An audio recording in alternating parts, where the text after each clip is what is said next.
naganap na ang FIBA Asia Cup 2025 draw at dito natin malalaman kung sino-sino nga ba ang mga teams na ating makakasama sa grupo.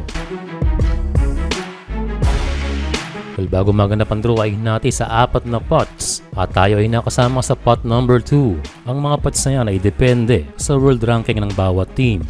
And so sino-sino nga ba ang makakasama ng Pilipinas na napunta sa Group D? Unang-una rito ay ang sinasabi natin na maaaring makatapat muli ng New Zealand. Yes, hindi pa rin tapos ang tapatan ng dalawang team na ating maaalala na ilang beses nating nakakasama sa grupo. Well, still at least, tayo ay familiar na sa team na yan and expected na kanilang ibibigay ang kanilang best team sa Asia Cup.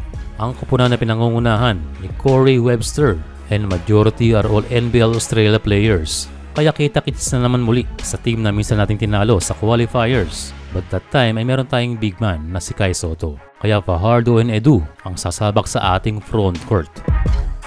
The next team na ating makakarap ay eto na naman. Kulang na lang ay copy-paste itong Chinese Taipei. Well, alam naman natin kung paano nag-upgrade itong mga Taiwanese. And again, another rematch. Yes, maaaring nakakaumay, but still the familiarization, both teams, ay malaking tulong na rin sa ating coaching staff na mabawasan ng trabaho. Pero ang task ay kung paano natin matatalo muli itong lumakas na Taipei. Sa mga player to watch ay nandiyan sila Gadyaga, ang sentrong si Gilbeck, and finally how can we defend ang kanilang mga shooters na mataas ang confidence.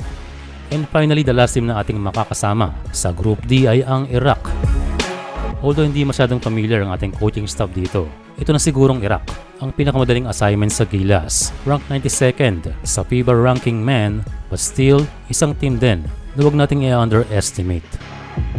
So yan ang mga grupo ng Gilas.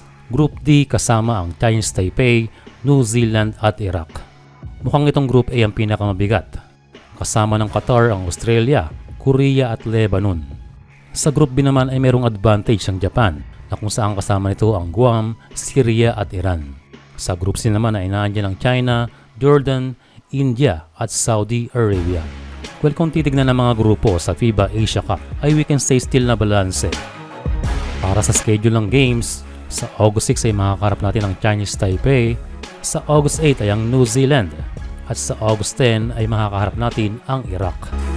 Kung gusto nating mag-move sa next round ay mainam na ma-sweep itong grupo, pero kung hindi man ay at least na manalo tayo sa Chinese Taipei at sa Iraq.